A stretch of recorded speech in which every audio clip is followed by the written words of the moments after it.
were other whistleblowers, and those are the people that I really admire, people that helped me in writing some of the books I did, some of the articles I did. Tom Drake, Bill Penny, Kurt Wiebe, Loomis, they were all people who defied NSA. These were people who were working at NSA. They worked there for Bill Penny for almost 40 years. And Tom Drake had worked there as a contractor for a long time. Before that, he was in the military. And Tom Drake's first day on the job at NSA was September 11, 2001. But these are the people that I really admire, because they are people who have a conscience. And they, when 9/11 came along, and then the NSA began eavesdropping domestically, these are the people who spoke up, and they left the agency. They quit the agency because they didn't want to see the system they worked on turned into a vehicle for eavesdropping on American citizens in the U.S. So I've got a lot of admiration from them. They don't have the amount of attention that Snowden has, but they did an awful lot of work to help get the message out. And a few of them are here tonight, actually. Well, this is the NSA's gone a long ways, baby, since Herbert O. Yardley in the townhouse. I mean, now it's an entire city. I've been actually through there a few times, and it's just a mammoth location. And people have no idea how much that agency has grown just in the last 10 years. It's the complex itself, the headquarters complex itself, you can put the U.S. Capitol in there 4 times over and have space left over. So, and the whole purpose for this is eavesdropping. So it's an agency that really needs to have a close eye on, and that's why we're here. That's why this controversy has come up, because there hasn't been a close eye on it. Here's the NSA's budget. For years, the NSA was, this is one of the top secret documents released by Snowden. For years, the NSA was the largest budget item in the intelligence community. But that changed more recently because of the advent of drones with the CIA and so forth. So, but it's an enormous amount of budget. You can see how much it's budgeted, and it's very widespread. This is one of the more revealing slides I've seen from the Snowden group. It shows where they do all their, they plant all their malware, where all the computers around the world, 50,000 places they plant malware. All the places where they tap into fiber optic cables and so forth. So, for somebody who's been writing about NSA for a very, very long time, this was an extremely informative slide. Metadata, that's the big, nobody had ever heard of that word probably before last June, I think. But it's become really the key, one of the key issues we're talking about now, because I don't know about you, but I never gave the U.S. government, particularly the NSA, the authority to collect every time I pick up a telephone, to keep a record of that and to keep it for 5 years. So that's one of the big issues that's going to be talked about tomorrow at the President's talk, is whether he's going to go along with the committee's recommendation, which are his panel's recommendation, which is basically taking the NSA out of the business of storing all these records, and instead putting putting the data where it's supposed to be, where the companies are that collected it, and then using legal authority, getting a warrant from a judge to search through the data, and not just going through it without any oversight.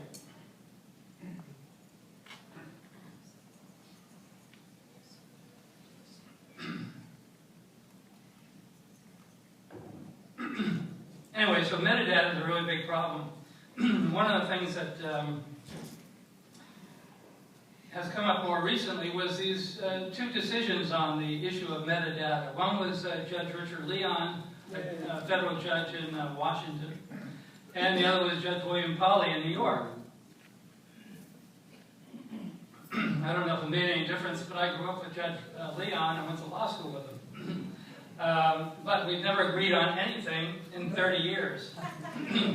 He's a very conservative judge, and the plaintiff is very conservative. So Judge Leon came to a very conservative conclusion, which happened to be the same conclusion I come to, which was a liberal conclusion, and that's that the government should not be able to do this kind of activity with metadata.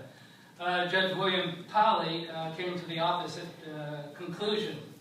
So you had that sort of split decision. I mean, in my opinion, you just got to get rid of that whole idea of the government collecting metadata. I mean, the Snowden case is a perfect example of why. Here was Ed Snowden, who worked 6,000 miles from NSA. He was a contractor. He was in his 20s. And yet he was able to spend almost a year, it seems like, exfiltrating all the 1.7 million of the most secret documents from NSA. And NSA was not even knowing about it until he shows up in Hong Kong. So do you want to trust this agency with all your data? I don't know. You can see what happens with Target. I mean, there are people out there that really want data, that will pay a lot of money for it, and if somebody at NSA, instead of doing the honorable thing, which is being a whistleblower, wanted to be a criminal, they've got all that data. So the less you keep in the hands of the government, the better it is. But one of the key issues here, which is an issue I'll talk about a bit here, it's somewhat of a complex issue, but it's a key issue in the entire metadata discussion. It's the issue that Judge Pally sort of hung his hat on his decision. And it all centers on this house in Yemen and this person up here, Khalid al-Mihdhar. I'll guarantee you I'm the only person in this room that has actually been to that house. This was bin Laden's operations center in Yemen, in Sana'a. It was where he controlled all his plots from. I went there because I did a documentary for PBS, and we did a documentary on NSA and 9/11. So I went to that house, and we saw it, and that was where the first hint of 9/11 came from. And again, these are all issues that feed into Judge Pali's decision, the comments of the director of NSA. These are all what I'm about to talk about here, is the key excuse for having the metadata program. What happened was in December of 1999, the NSA had been listening to this house for years because it was the house where bin Laden would call to set up his terrorist operations. It's the house where they attacked the U.S., set up the plan for the USS Cole, the attacks on the U.S. embassies, and so forth. The NSA was listening to that house.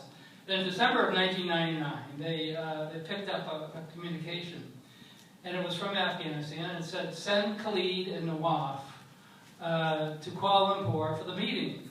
So we know that the NSA knows at this point that there's going to be a very big meeting in Kuala Lumpur, where the NSA passes that to the CIA and the other intelligence agencies. The CIA sends people to Kuala Lumpur, and they get the cooperation of the government, the Malaysian government, and they're watching these guys. And then all of a sudden they go to the airport, and they get on a plane, Khalid al-Mihdhar and his partner, Nawaf al-Hazmi, and they fly out of the country. Well, the CIA, being good intelligence people, they figure that they're flying to Bangkok, because that's where the plane was going. The problem was they called up the station in Bangkok to alert them. And it happened to be a Saturday and nobody was working. So the two terrorists got off the plane and disappeared into Bangkok. But the CIA didn't know they were going to the United States because they had a copy of their passport which had the visa in it. So what happened was the two of them flew from Yemen to Kuala Lumpur, and then Kuala Lumpur they flew to California. And since nobody had been tipped off by the CIA that they were coming, nobody was there to watch them arrive. Well, they went down to San Diego, and they managed to get this house here It was a house in San Diego. It was owned by somebody, a Muslim in San Diego, and saw two people that needed a place to stay, so he let them stay there. The guy happened to be an FBI informant, which was very interesting. So you have two terrorists that were on their way here. The CIA knew about it, didn't tell anybody, and then they're living in a house that's owned by an FBI informant. Then Khalid al-Mihdhar, his wife was pregnant in Yemen, and so he called her fairly often, at least once a week. And the NSA was eavesdropping on everything in that house in Yemen, everything going in and coming out of that house in Yemen. So what happened was that the CIA wanted information from that house. They wanted to say, well, give us the transcripts, give us what these people are saying. And the NSA wouldn't give the CIA any information that they were picking up from the house. They went up 3 times asking senior officials at the NSA for that information. They wouldn't give it to them. So the CIA ends up building their own listening posts to pick up communications from the house. The problem is they're only getting the downlink. They don't have a satellite, so they're not getting the uplink of the communications. So they go back to the NSA and they say, look, we got the downlink, we built our own listening post. Can you just give us the uplink? We don't have a satellite, we can't afford one to put up over Yemen right now. So, and NSA again said, no, we can't have that information. Well, that's one of the key issues right now. With this is another case that's coming up, which I'll talk about in a second. Let me just back up to this one for a second. That house there in Yemen is the key issue right now, because in Judge Pauly's decision, he accepted the NSA's argument that NSA, even though for 2 years they were listening to everything going in and out of this house, they weren't able to find out that the calls from that house were going to the house in Yemen. Now, I've followed the NSA since 1982, and has a lot of technology. And I've talked to a lot of whistleblowers, and whistleblowers just can't believe that the NSA is saying that they didn't have the capability to find out where those phone calls were coming from. But that's the NSA's policy. The NSA's policy right now is that they didn't know where those calls were coming from. They were listening to the calls in Yemen, but they couldn't tell that they were coming from San Diego. That's the key point. So Judge Pauly accepted that argument, and that's the argument for metadata.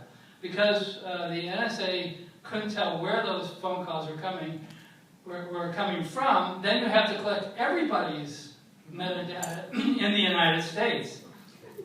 So you have it in one place, and then you can go through it.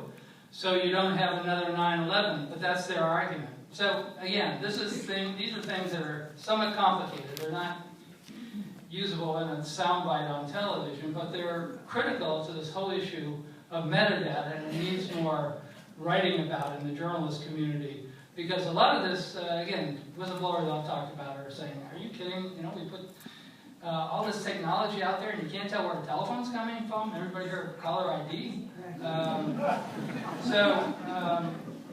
But the story's not over yet. There's a